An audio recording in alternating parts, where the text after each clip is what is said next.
Preet Kaur Gill, Labour MP, Labour Shadow Cabinet member. Your dad was a bus driver. Your mum worked as a seamstress. Working class to your core.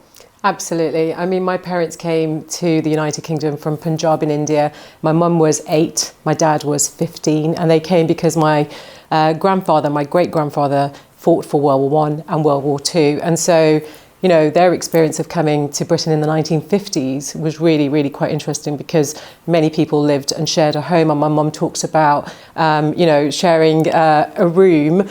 Lots of different families had different rooms, but, you know, tasting food from people from the Caribbean, for example, from people from different countries. And that's how communities really supported one another.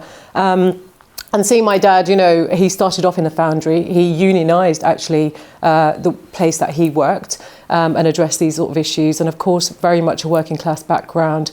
But they felt really proud to be here in Britain because of the opportunities it gave us. And one thing my father really valued was education because he wasn't able to complete his. And either, you know, my mum went to school here, but she very much didn't continue that, her going to college. She went and worked, as everybody else did. And that was really important. So, you know, growing up in an environment of one of 7, and I was the eldest. One of 7. I know. And I really had to help my mum a lot. You can imagine I was cooking from the age of 12 and, you know, lost out on a lot of my childhood in many respects. But I really thank my mum because I'm the first generation of, you know, being a very resilient person in terms of actually dealing with a lot of issues. And I think that's really helped, especially my journey in politics. One of 7. Where were you in the ranking? The eldest. So you were the eldest, which is why you had to take on some of the caring for all your siblings early on. Yeah, absolutely. And I think it was really important. You know, it was really difficult for my mum. You can just imagine nowadays, you know, I've got 2 and that feels quite challenging. Having 7, wow. Doesn't even bear thinking about there's only 2 hands. You are the first female British Sikh MP. How does that feel? You're a trailblazer. I mean, that's incredibly amazing to have got there. I mean, let's not forget it's taken over 100 years since women were given the right to vote. The very famous Sikh woman suffragette at the time was Sophia Dalip Singh. Her father, of course, came to this country when he was very young. She is the goddaughter of Queen Victoria. So actually, Sikh history and British history is very, very much interlinked. And so, you know, thinking back, she's an inspiration, certainly for me, growing up and reading about her history and her journey coming into politics. But it's a huge honour, you know, to be in this position. With it comes lots of expectations because whilst I'm the Member of Parliament for Birmingham Edgbaston, the Sikh community want me to deal and raise a lot of their own issues. And sometimes I have to, you know, really be clear that whilst I have a huge Sikh population in my constituency, so it's the 2nd largest faith in the constituency, right. So a very, very sizable. I'm also conscious that I serve a very diverse community in Edgbaston. And it's the place I grew up, actually. I went to school, my family lived there, and I know it inside out. And it's, again, so that is another honour, is to be a representative of the very seat that you grew up. So, you know, people really enjoy having those conversations or remembering what it was like in the past. And certainly, you know, this is a constituency where my father's bus garage was, where he drove the number 11 bus, which is very famous in the West Midlands. So, yeah, it's an absolute honour. But with it comes a huge amount of pressure as well, because, you know, being the only Sikh MP, you know, there is huge amounts of expectation, of course, criticisms of things that people think you're not doing as well. So I'll be really pleased in the next general election we'll have many more people standing for seats. And I think that really matters, having a voice and Parliament representing the very people it serves. It's got to, you know, it's become much more diverse in the last 10 years. We've still some way to go, though. Have you experienced any racism in politics? Yes, I mean, I think, you know, racism and misogyny almost feels like it's part of the job as a Member of Parliament, I have to say. You know, lots of people will, as a woman, I feel, you know, I've seen the comparisons of males doing my role, where, you know, especially Asian or white males, and actually they don't have the same sort of criticism levied at them or the remarks made at them. And so whilst people are attacking you, it can become very derogatory. It becomes about your gender, it becomes about your race and your ethnicity. And so comments like that, you've got to really learn how to pick your battles. I remember when I was a councillor, you know, and my kids were very young, and I was told, you know, to go home on many occasions and look after my kids and not worry myself about certain certain things, and that was very misogynistic. And again, becoming an MP, when you're out in certain parts of my constituency, it can be very hostile. And, you know, you've got to know how to deal with these sort of issues. And for me, it's about the risks associated with some of this. Of course, online abuse is just horrific. And that's where I would say some of that racism has definitely manifested itself. And, you know, your team constantly say how many times you have to keep reporting some of these incidents, for example, and how many times do you block people. It really can become really difficult. And I think, you know, being the first Sikh female MP, I have to say, being in Parliament, sometimes that can be quite isolating in terms of that support.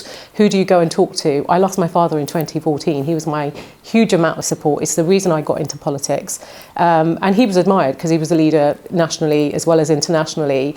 And so sometimes I think that is really quite tough as a woman, is facing so much kind of hate and criticism when you are trying to do something good. And so a lot of the things, when you look at, well, what are the issues that actually, you know, why you're getting racist comments or misogynistic comments, there are actual campaigns that actually support your community addressing inequalities. There are actually things that are positive things that you're trying to achieve and do.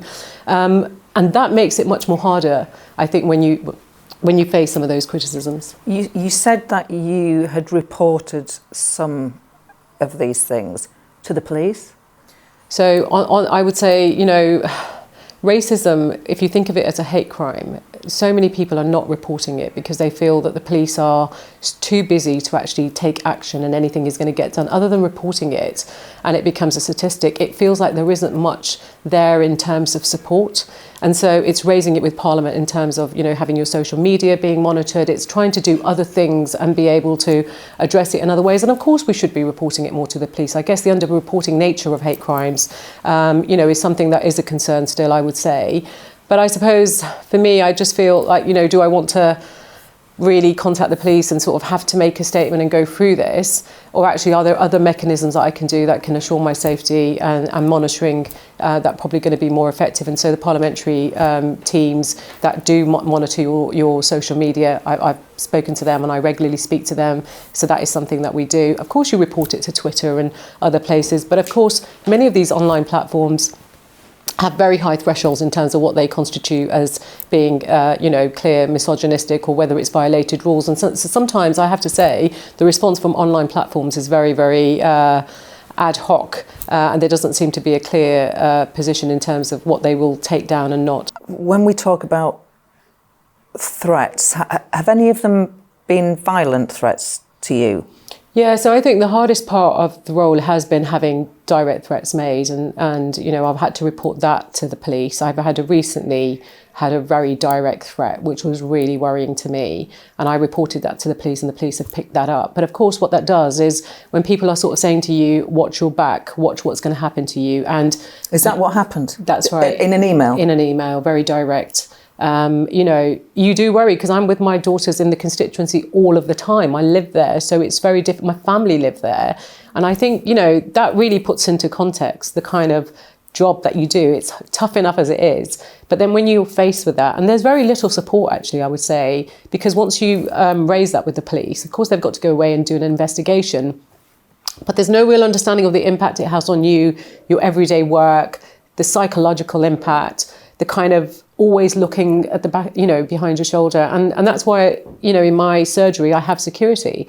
I have security because, you know, I know that there are individuals that do come to surgery that could possibly pose a threat. I also know, you know, with some of the hate crime issues that have existed, but also this latest direct threat, it has really worried and concerned me, actually, that as a woman, when you put yourself forward and you want to address injustices and you care about issues that, you know, affect your constituents, that you're then faced with people that think it's okay to sort of say this sort of stuff to you. Did the person that emailed you, was that from a legitimate account with their name? So yes. they were happy for their name, their genuine email address, to send you an email saying watch yourself, basically. I could not believe that this person used their place of work email to actually make that threat.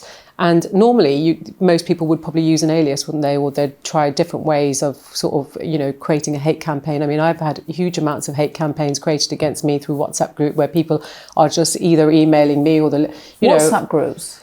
So, you know, there was, during the 2019 election, there was quite a lot of WhatsApp groups that were sort of directing hate towards Labour MPs more so.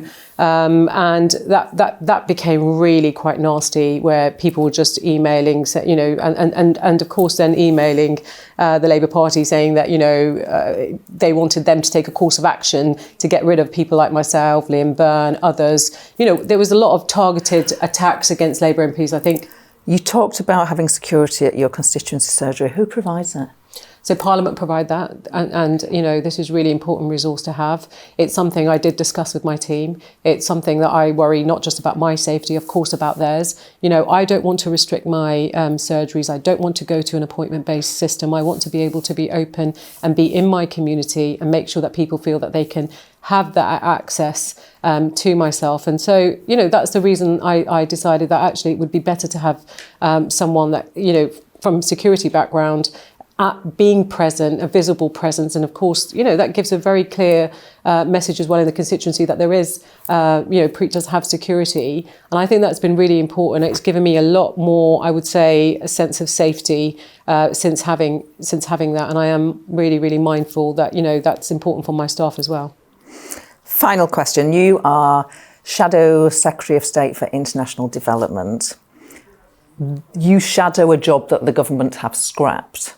How do you persuade people who are hurting, who are going through a cost of living crisis, who can't afford to pay their bills, can't afford to feed their families, that actually it is still important for Britain as a country to do its bit, by which I mean give taxpayers money overseas? I don't think anyone expected Boris Johnson to have taken over a world-leading department that gave us the reputation on the world stage in the middle of a pandemic. Nobody expected Britain to be navel-gazing and retreating from the world stage. We're very proud of our country. And one of the things that makes us so patriotic and proud is actually we care about the suffering of people around the world. And one thing I will say is that I've seen in the British public is that sense of solidarity. They care about the suffering of others. And I think that is so important. The absence of us not being there is really being felt when I speak to people across the world. Now, I will say that the appointment of Andrew Mitchell is actually a win for Labour, because we have constantly been holding the government to account. You know, it is really sad when I talk to people across the world when they say, no one's even talking about Britain anymore. Your influence is just not there in the way that it once was, when everyone looked to you for the solutions around the global issues, when you were the ones that would galvanise countries together, whether it's the food crisis, whether it's poverty, whether it's climate. You know, actually we need leadership. But you've made your case very passionately, and we found out about the challenges that women have to suffer, endure as part of doing their job. Preet Kaur Gill, thank you very much.